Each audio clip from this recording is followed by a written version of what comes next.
and lunch at the Roundtable. And today our special guest is Melissa Turnbo, and she is with KISD. And in addition to that, we have our very own Miss Kathy. Hi. And we have Miss Lynette. Hi. And today we're going to hear some insight as to what parents can do to help students prepare over the summer for the upcoming school year, and any other additional insight that you might have to help the kiddos really get a leg up and going for a successful school year. All right. Well, first of all, thank you for having me here. And summer is a time for really teachers and children to reset themselves and get their brains ready for the new year, because they've spent the whole year getting information just packed in there and packed in there and packed in there. But children lose a lot of what they've learned over the school year during the summertime. So when they come back the next year, the teachers try to remind them of what they learned, and they're like, we never learned that. And so it becomes having to catch them up and keep them, to get them where they need to be so that you can start their new material. And so it can be frustrating not only for teachers, but frustrating for the kids too, because they feel dumb, or they feel like they don't know how to do something, especially when one kid remembers and another kid doesn't. Yeah. So yeah, it's definitely, the thing about education is it is a whole family endeavor. The parents and the teachers and the kids all have to work together. And you see a lot where, some parents, they're so concerned with trying to put food on the table and put a roof over their head and things like that, that education becomes very low on the list of things to do. So one of the biggest things I would say is have things other than video games for your kids to do. Even if it's a learning game, video games keep them in there, and it doesn't build their vocabulary, and it doesn't get them out into the world to get experiences, because a lot of our kids come to us without any background knowledge or experiences, because their parents work and they have to go to daycare, and that's their experience: daycare, home, school, home, and that's the reality of surviving in the world today, honestly, for parents, especially single parents. And it takes a community to raise children. Yes, but really. Our community is just not as close as it used to be. And part of it is military, but that's not all military. It's a lot of it has to do with electronic devices, and how people, instead of sitting and having a conversation like this, people will literally sit and text with each other if they're sitting across the table. Or they'll sit and watch us have a conversation. Yes, yes, exactly. I think you're touching on something that is near and dear to my heart. It is the loss of being able to effectively communicate with a person. And electronics have become the new babysitter. They've replaced the TV, so to speak. Because there was a time when, folks would plop their kids in front of the TV and just let them veg out and go on about whatever was going on in the home. Yes. And the child was just left there, and any information they did receive came from, of all things, TV. Right. And so now we have social media and all these gadgets. So yes, I understand. And there's not as many filters as there were. I'm 40, so when I was a kid, there were filters for what we watched, and our parents closely monitored, even though we did have that sit in front of the TV time so mom could get the dishes done and get dinner on the table. It was very specific things that we could watch and very specific things we couldn't watch. It was like 4 channels. Right. And now there is not only some things on TV that even I'm like, really? Yes. I can't believe this is on prime time. Yes. But they not only things like that, but on the internet there isn't a filter. And even if you have child controls, I'm going to tell you right now, your kids are smarter than you think they are. Yeah, they can manipulate kids. Yes, they know your password. They know everything. They know how to jailbreak into phones. They know how to do it. They know how to get where they want to be, and if they're determined enough, they will succeed. Sure. So you can try monitoring them, but I promise you, the internet is not as safe as you think it is. So, what are some tips that us as parents can do during the summertime? Because I have a child that's he's special needs, and he always digresses in the summertime, and he just does. He's used to having, he's diagnosed as autistic, so he likes to have his patterns and his patterns specific routine, and if you disrupt it, he loses his mind, doesn't he? It's a bad day, especially if it happens in the morning. The whole day's rough. Yes, we are very nice in the morning. Yes, good times in the morning. Well, definitely reading and exposing them to different kinds of books and stories, and letting him make up stories. He doesn't have to write them down. He doesn't have to But you could start a story with him and say, I want to hear a story about colorful fish. So what would you name a colorful fish? So it's initiating that creativity. And letting them think about it, because kids are better storytellers than adults are. Sure. And some the of the imagination. Things, yes. It is flawed. Yeah, and some of the things they come out with, I'm just like, wow, I would have never thought that, and you're 4 years old. Mm-hmm. But keeping them using their mind.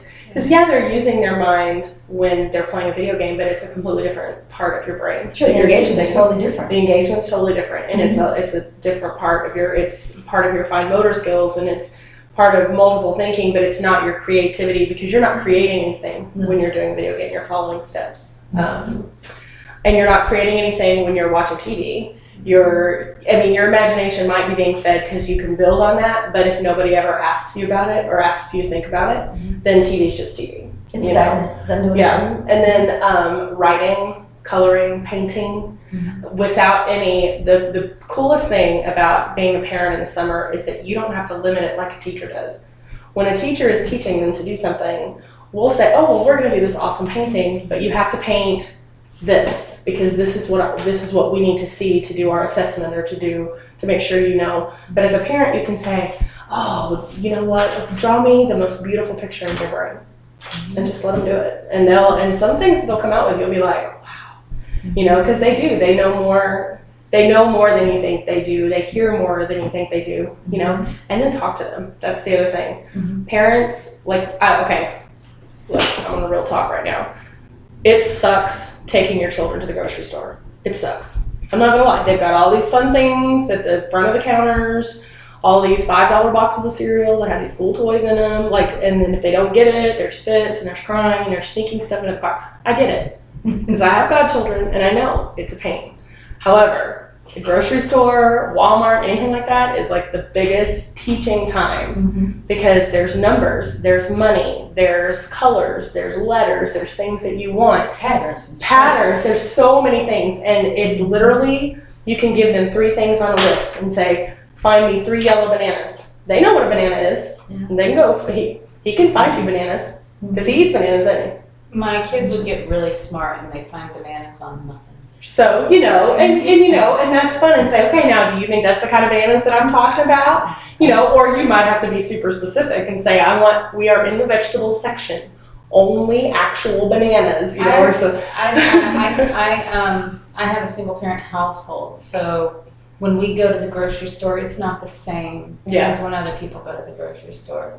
And they're not a pain. They're pretty good. And see, that's awesome. That's awesome. And I see lots of families in the store that are doing things like that. But I see other families where their kid is sitting in the back of the grocery cart with the what?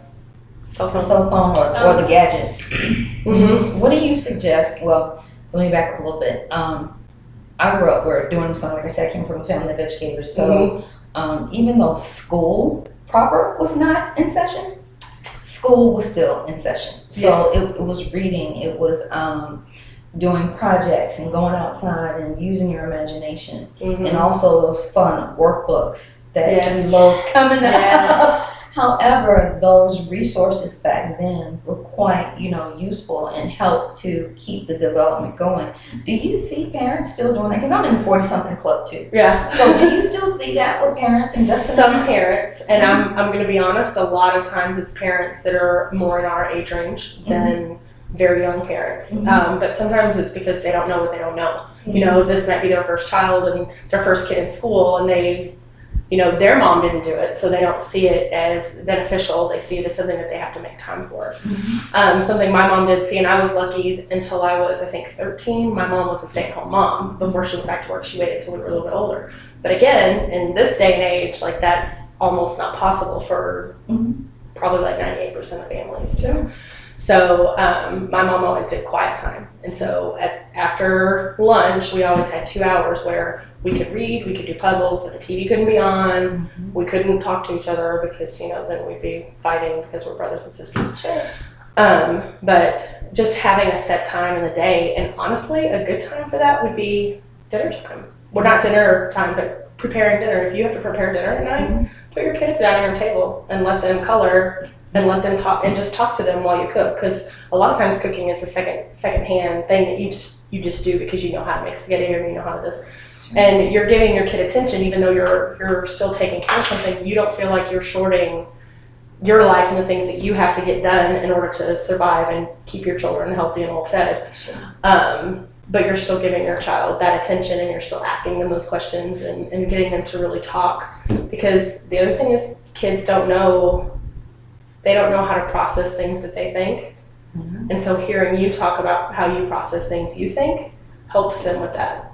So it's the silliest thing. I took a training class on it. It's called metacognition. It's called thinking about your thinking. And it sounded so silly when you hear it said like that. Like, who wants to think about thinking like that? I think that sounds boring. But really, if you think out loud, because I talk to myself, so I think out loud a lot. But like, children don't innately think out loud. Like, well, if I went to the store now, later it's going to be hot, so maybe I should go to the store later, you know. And so helping them kind of reason those things out. Workbooks are great if you can get them. And a lot of times your teachers will give, like, I send home Xerox packets, things that you can do with your kids every day, suggested things to keep them into books. I send home Xeroxed books off of our, like, a website that we have where we can get leveled books. But I send them as many things as I can Xerox, because I know not everybody can get that stuff. Sure. But the Dollar Tree has they have a teacher section at the Dollar Tree. There are so many things for $1. Flashcards, lined paper, just all kinds of stuff that you can do. Even shapes, different shapes that you can, like, okay, well, let's glue all these shapes down and let's make a picture out of it. Resources are available. Yes, exactly. But ask your teachers if, you know, I mean, your teachers will do it. So what do you think about those websites? A list of websites like abc.com and all of that. There are some that are really good, and I really like some of the games, and I use them in my classroom too. Which games? Well, ABC has a lot of really good games. They have letter games and number games, and it really depends on what your child is into and what level they're on. But ABC is based on a grade level. So if you know your kid is first grade, and when practicing over the summer, if let's say they're out of first grade going into second grade, don't give them second grade work to do because they're not in second grade yet. Give them the first grade work to do because that's what they've come out of. That's where their knowledge base is. You don't want to frustrate them with what you're giving them. But you can just go and pick their grade level and let them go in. And there's like letter magnets. It's like a refrigerator, and they can put letters and spell words, or there's letter bingo and adding, subtracting, counting, different games like that. And that feeds part of that video games that they want. Yeah. And it, does cheering, and all kids love to be cheered on and they love to be praised, and so it does that. Turtle Diary is another good one. There are some really good educational video games, and I'm not completely against video games. I use them in the classroom because it keeps their attention and it does help them work on specific skills. And let's get serious about this. Technology isn't going anywhere. No, it's only going to be more pervasive. Yes, exactly. So I totally understand that. And I just don't let that be their sole. Like, I can't teach a class solely on a computer. I can't do that because that's not how the world works. So what is your position on, obviously, we're addressing children who are, elementary school. Mm-hmm. So children who are in middle school to high school, what do you suggest? Because for them, the entertainment value is a little bit different. It is, definitely. And honestly, they're more into their friends at that age than they are into their parents and doing family things. Sure. And they're becoming their own people. Like, you can't sit them down and force them to read a book. Mm-hmm. But the first thing I would do is find out what interests them. Mm-hmm. Because so many times kids have interests, but they don't share them because their friends don't think it's fun. Mm-hmm. And if they know that you're a safe place to come to and say, I really do want to read a book, but I really want to read a book about zombies. Mm-hmm. First of all, don't go, oh, zombies, God, those are terrible, because what's that kid going to do? Never talk to you about it again, never bring it up again. But if they want a book about zombies, if that's what's interesting to them, find a little bit about it. That doesn't mean you have to like it and love it, but have something that you can have a conversation with them about, because that's that middle school and high school.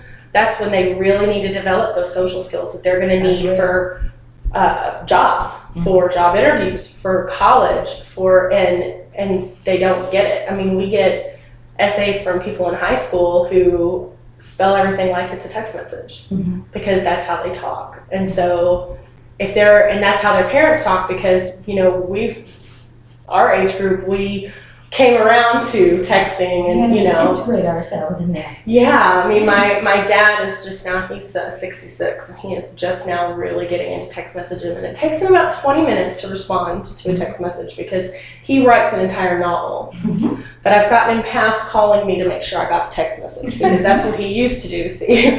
So we accepted it a lot more readily than our parents did. Sure. And of course now the children that are coming up in the technology, their children are going to be practically born with phones in their hands, smartphones in their hands. So do you recommend in that instance, I grew up going to the library.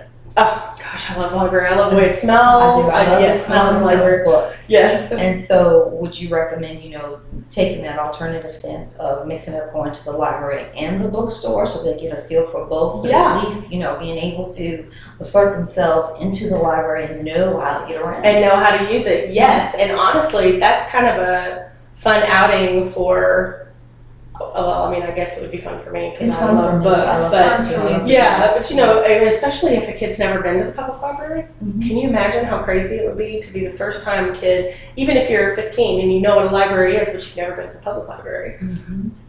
Temple has a really good public library. So, and I mean, that would be fun. Oh, these books, that's crazy, and so many different interest levels and things like that. And so you could even bridge a conversation with your older children saying, when I was your age, this is my favorite book. That's how my mom got me to read. Mm-hmm. Well, it got me to really love reading. She gave me a book called Maggie. And this was my favorite book when I was your age. And it was the actual book that she had, that she gave me. I actually still have that book. But that's how the reading conversation started. Mm-hmm. I don't know, I really liked The Giving Tree. Oh, that is one of my One of favorites. my favorites. Yes, I I'm a love Judy Blume girl.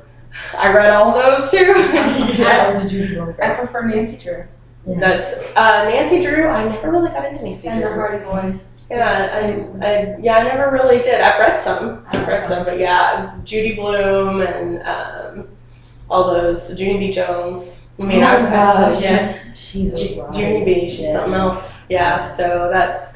I did a lot of reading, of course, the Babysitter's Club when I was little. Yes. I read every Yes. single one of them, and Sweet Valley High because Of course. they were twins. We all wanted to be twins, right? I don't know if the world can handle two of me. I'm just saying.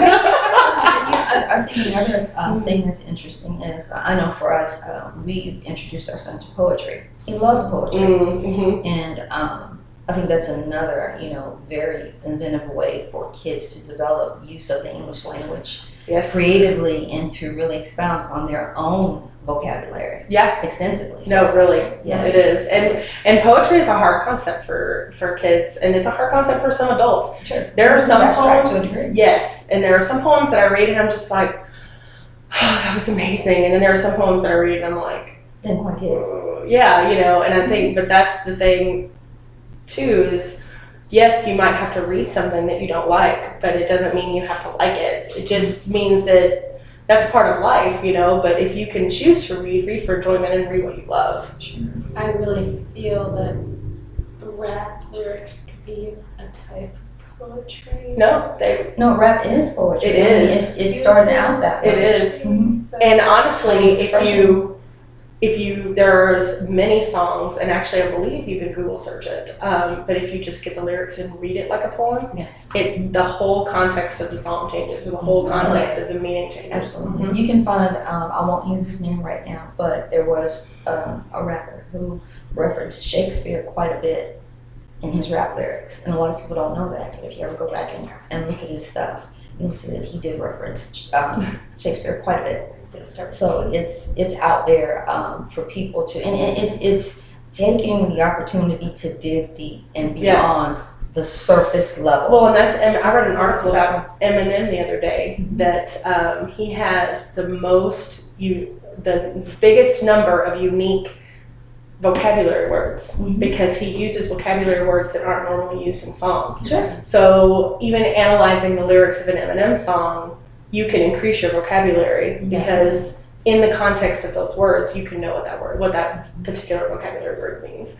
But I mean, if you've listened to his lyrics, just listen to him when he's talking. Sometimes some of the words he comes out with, I'm like, wow, that's a $5 word. Sure, and it's one of the freest forms of expression that you can find. Yeah, and a lot of kids, I think parents get caught up in, oh God, it's forgot. But again, getting beyond the surface level of what it is that you're hearing, and dig deep into the manifestation of it will give you such clarity as to where the person's coming from. And kids find the music relatable. Music is an awesome vehicle to communicate how one is feeling. Yep. And kids, I know when I was growing up and still as an adult, certain songs, music resonate with me in a way that will help me to articulate what I'm feeling, but I can't quite get it out. Right. Like the song will be dead on. Yes, or it'll spark a memory of something that you did with your family or something, saying that a smell will spark a memory, different things like that. But yeah,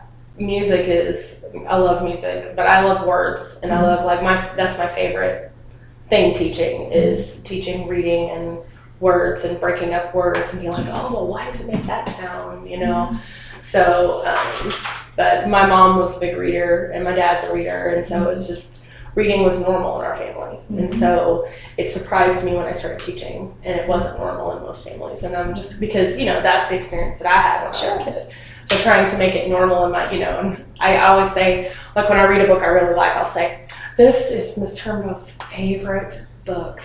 And one time one of my little boys, because, they're 4 and they're precious, he goes, Miss Turnbo, every book is your favorite book. I'm not sure I believe you.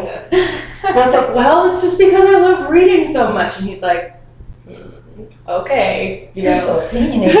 They are. Yeah. Well, it's because they're just now figuring out that they can have their own opinion, that they don't have to. They have a voice. Yes, and they use it. They do. That's one of the things that I'm going to miss about that age. Some of the things that they say to you, and just sometimes even just the light bulb moments that they have really make you go, oh yeah, that is right, and things like that. So yeah. 4-year-olds, that's their job, is to build their vocabulary. That's the optimal time. Yes. To just throw at them all these words so that they can just absorb them.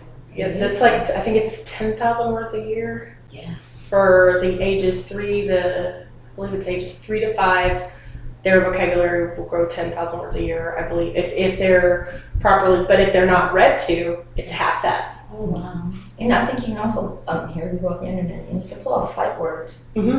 Yes. Words, sight words, things of that nature to help also develop children over the summer. With things that they already know, and then, introduce them to perhaps the next grade level with a very subtle approach, not to the point of being overwhelming, but at least get them familiar with what it is that they're going to see going forward. That's exactly, and especially kinder, first, and second. All of those grades, they are learning to read. And starting in 3rd grade, they're reading to learn. I wish I had it with me, but we had a graph in a training that I took the other day, that the difference between the stress of academics between 2nd and 3rd grade is huge, because they go from learning to read to reading to learn. So if you can't spark your child and help them practice and get them more into reading when it comes time to read things that they don't like because they have to, it's harder for them, and then they struggle in the upper grades. Yeah. So if kids don't learn to read by the 3rd grade, they go behind. They do, and they start falling behind, and that's a deficit that you can rarely catch up. Like, you can plug the holes, but it's hard to catch them up, and that's why our 3rd, 4th, and 5th grade teachers, I feel like, have a huge job, because they have to catch up those deficits if they can, and get them ready for testing on their grade level. And then you have to worry about them regressing through the summer to come back to relearn the stuff. And so that window that you speak of now, the same window when dyslexia is usually the prime age group or grade levels in which you can, if you're acute to it, can pick up on it. Whereas you may have that troubled reader. You can start to see signs of it actually by late kindergarten, depending on what form, because dyslexia comes in many forms, many different problems, because it's a neurological problem. So you can start seeing some signs of it by the end of kindergarten if there are things that they're, like if they're having trouble with the alphabetic principle, like being able to look at a letter and say that's the letter A, and A says A, and then looking at it in a word and saying, oh, that's the A, so that sounds A. Yes, and if there are kids that struggle with making the connection, there are sometimes dyslexic kids, they struggle because the words float off the page when they're looking at it.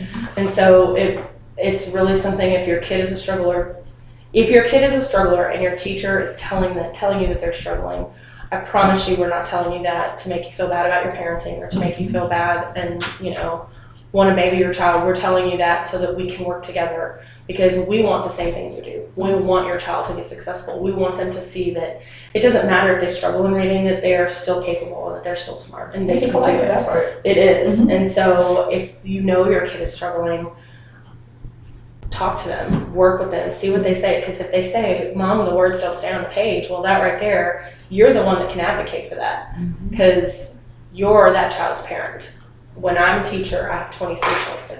And so I can do my very best and I can stay on top of that child and work with them, but I'm also working with 22 other children. So when it comes time to fight, you're the fighter for your child. And Of so course, you parents see do that. champion Yes. your child. Yes. And so But how many times does the school district really want to test a kindergartner or a first grader? they will not. Actually, most will not. What grade? They will Do they start in second. Okay. They will start testing in second.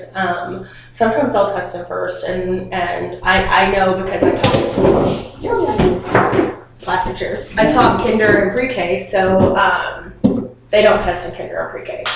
So it's and that's just something. But like they also don't test for things like autism. They don't test for things like ADHD, because a lot of times they're like it's developmental because they're 4.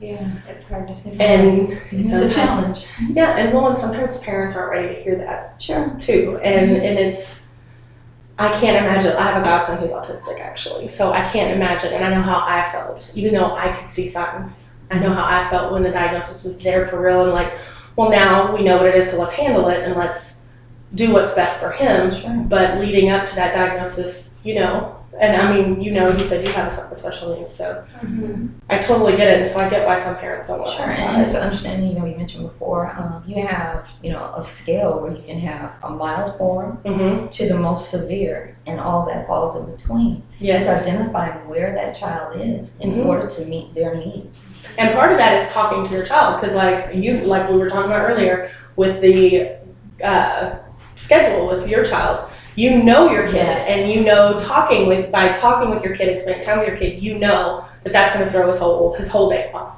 Yes. In the morning. Yes. Yeah. And some parents don't realize that. Oh yeah. They don't realize what those triggers are for their kid yet, because they're still learning them, and so they're like, I raised my kid better than this. I don't understand why they're doing this. Well, it's hard. It's hard. For parents to really realize that they influence their child, their actions, what they do, what they don't do. It affects people. Yes. It affects them for the rest of their life. Yeah. I mean, the negative self-talk that the children receive, they internalize it, and they have that with them for the rest of their lives. And then the things they see their parents doing, they emulate. Sure. And so if Learned behaviors. yes, if mom is a drama creator and always going crazy over something, the kid is going to do it too. Like It maybe shows not in right person. away, but eventually it does. It shows in the It classroom. surfaces So on does you. bullying? Yeah. You think it's a learned?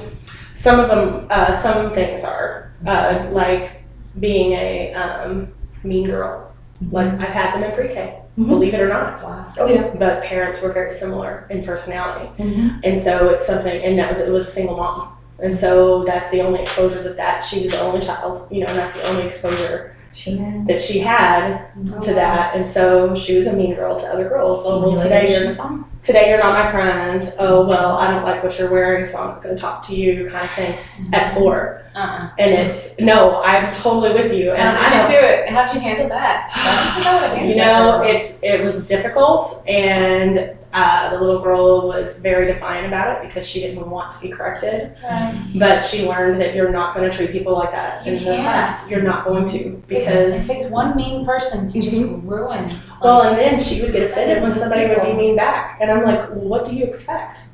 We talk about natural consequences a lot in the classroom because I'm all about if I tell you not to tip your chair back, I'm telling you because I want you to be safe and I don't want you to fall and hurt yourself. And I say that over and over again, but if you fall out of your chair because you're tipping back, I told you so. That's a natural consequence. Okay. And unless you banged your head on the table, you're not going to the nurse. That's how I raise my kids. When we talk about the summer in here in my beloved state, I am a native of the state. I love the heat. Yes, Yes, Lord. Yes, I am a native of the state, and our famous test, what is it? Our text Star test. Yes. I grew up with text and toss. Yes. Toss. Yes. Yes. Right after I got out of school, it switched to text. Yes. Mhm. So what can parents do? Because from my experience with our son, he's going to the 11th grade, and this has just been throughout, and I'm sure, you would agree, that is the most stressful time for kids. And I think, speaking to my sister too, for teachers to prepare students, and it's almost to the degree, without being insulting, that the test is somewhat taught in order for the student to successfully pass. Yeah. It has to, it has to be to a degree, just because they have to know how to look at those reading passages, and they have to know what they're looking for in the writing samples in order to write the correct thing.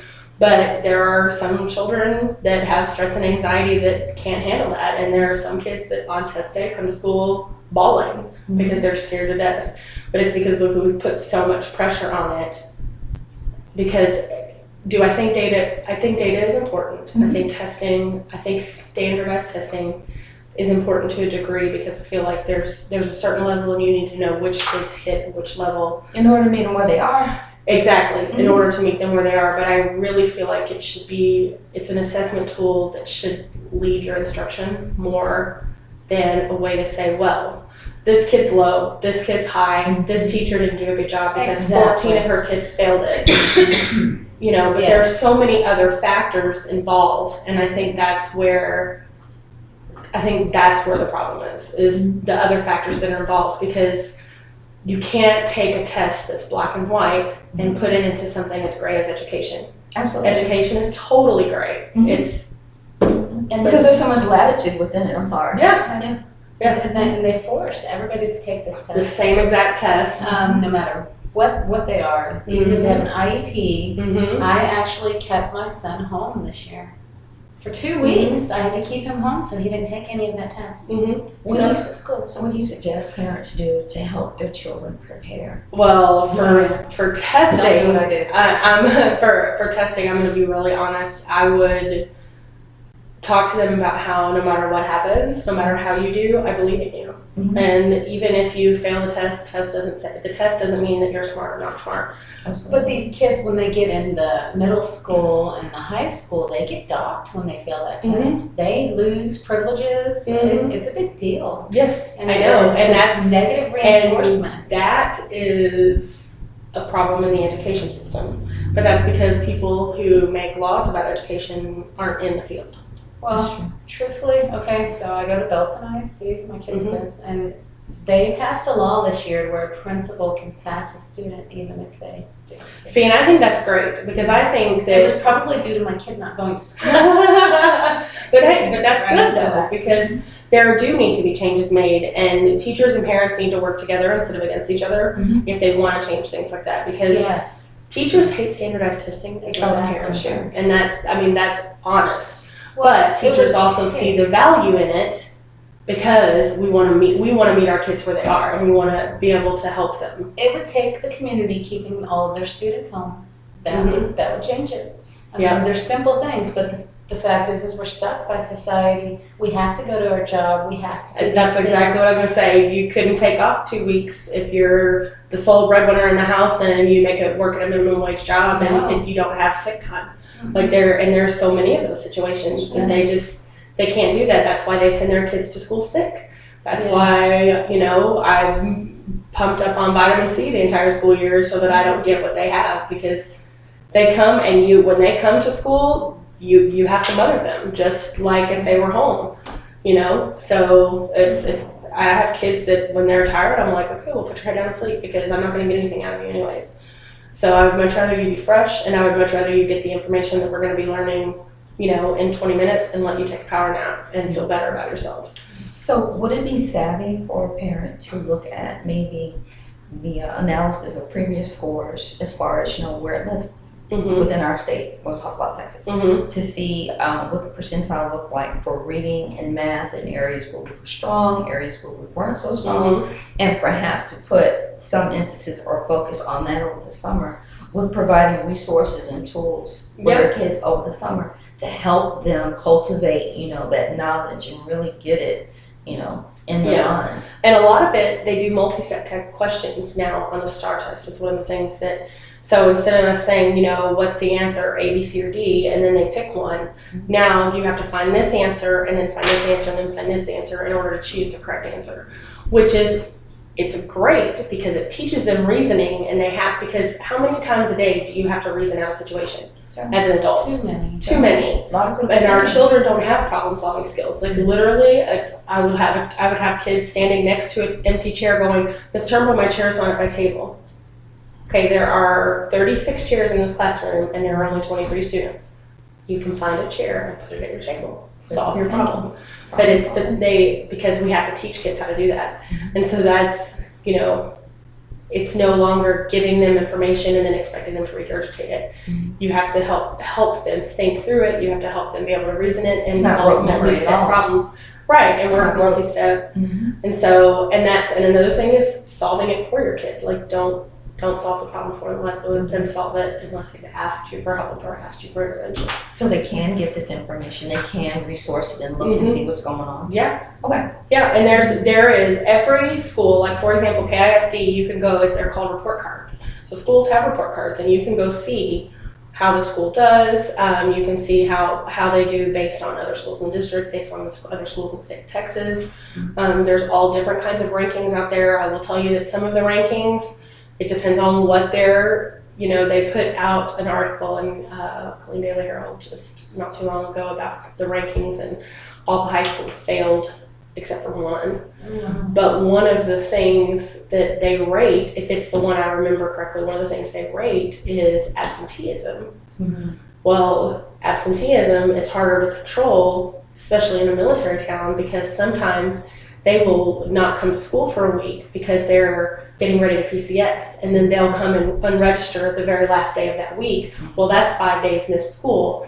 And so that's something that's harder to control and shouldn't affect a score of how a school does, So there are lots of things. So I would definitely do research into how they're getting their statistics, for sure. And this is a transient community. I mean, it is, because the installation is right here. Right. Yeah, and it's going to change things. It's inevitable. So definitely know where you're getting your facts. Like don't just listen to your neighbor and be like, oh well, my neighbor said, because that's not the best way to research anything. But yeah, you can definitely. There's so much. The internet has so many things on it. You just have to be sure that you're looking at what's true and what's right. Not fake news. That's right. Right. Okay, this has been awesome. Well, I really don't have anything else for you. What about you, Ms. I really enjoyed meeting with you. Well, thank you. Thanks for being here. Appreciate it. This was refreshing to have someone come in and really discuss education. Oh, well, thank you. I appreciate it. It's fun. It's something I could talk about, literally, I could keep y'all here all day. I could, but I'm going to have somewhere else to be too, so Well, come back again if you're ready. All right. Awesome. Yeah. All right. That's cool. Yeah, just let me know how to time and I'll squeeze it in. All right. Well, that's it for us today. Farewell from Counseling Solutions and lunch at the Roundtable. We'll see you next time. Take care. Everybody. Thank you. Bye-bye.